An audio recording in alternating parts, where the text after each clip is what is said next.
আসসালামু আলাইকুম গাইস, আপনারা কেমন আছেন?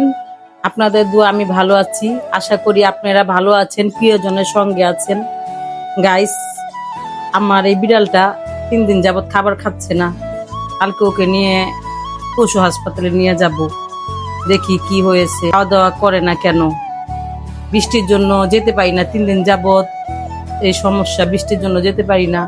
দেখি আল্লাহর রহমতে যদি কালকে বৃষ্টি না থাকে তাহলে কালকে ওকে পশু হাসপাতালে নিয়ে যাব। তারপরেও যদি আপনারা যদি জানেন যে কেন খাচ্ছে না, বা আপনাদের কাছে যদি কোনো কিছু জানা থাকে তাহলে আমাকে জানাবেন।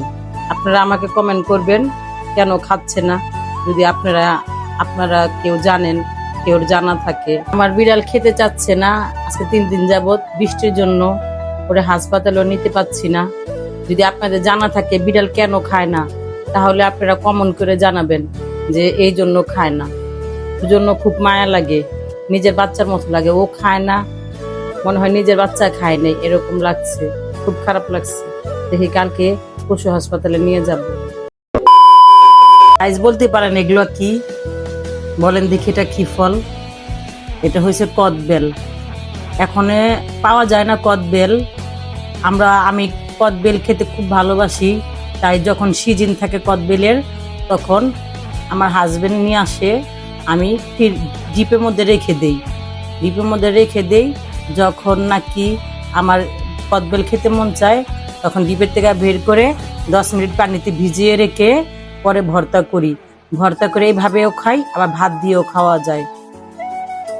এটাকে আমরা কদবেল বলি। আপনারা কি বলেন আমাদেরকে জানাবেন। গাইস, আমি এই বেলকে এইভাবে বাড়ি মেয়ে ফাটিয়ে তারপরে এইভাবে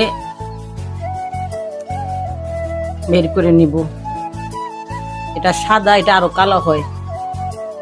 এটা আমি আগেই ফাটিয়েছি, এটা কালো হয়েছে দেখেন। শুকনা মরিচ পুড়ে, ধনিয়া পাতা, চিনি, লবণ দিয়ে ভর্তা করব। শুকনা মরিচ আগুনে পুড়ায় নেব।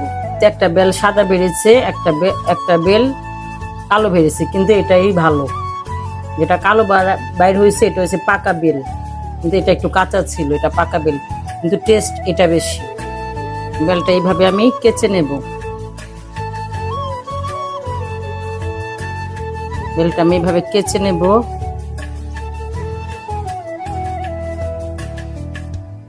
গাইস, আমার বেলগুলা কেচে নিয়েছি। এই যে বেলগুলি, 2টা বেল এখানে। আমি এটার মধ্যে পরিমাণ মতো লবণ দিয়ে দেব, ধনিয়া পাতা দিয়ে দেব, আর শুকনা মরিচ দেব। আপনারা ঝাল যেভাবে পছন্দ করেন, যদি বেশি ঝাল খান তো বেশি শুকনা মরিচ দিবেন, যদি কম ঝাল খান তো কম দিবেন। আমরা তো ঝাল খাই না, এই জন্য আমরা কম মরিচ দিচ্ছি। এখন এগুলাকে এভাবে কষলিয়ে নেব, এভাবে কষলিয়ে বেলগুলোর সাথে মাখায়া দেব। মাখায়া যদি আপনারা এটার মধ্যে চিনি দিতে ইচ্ছা করে তাহলে চিনি দিবেন। আমরা একটু চিনি দেব। চিনিটা দিলে একটু টেস্ট লাগে। এই যে অল্পই চিনি দেব। বেলটা এইভাবে মাখায়া খাবেন। এই বেলের ভর্তা ভাত দিয়েও খাওয়া যায়, শুধু এইভাবে না, ভাত দিয়েও খাওয়া যায়। আমাদের ঢাকার মধ্যে ঢাকাইয়ারা এইভাবে ভাত দিয়েও খায়। এইভাবে বেলের ভর্তা করে খেয়ে দেখবেন। এখন কিন্তু বেলের সিজন না, তারপর আমি বেলের ভর্তার রেসিপি দেখাচ্ছি। গাইস, খুব টেস্টি হবে। আমি বানাচ্ছি, আমার ছেলের বউ খাওয়ার জন্য পাগল হয়ে যাচ্ছে।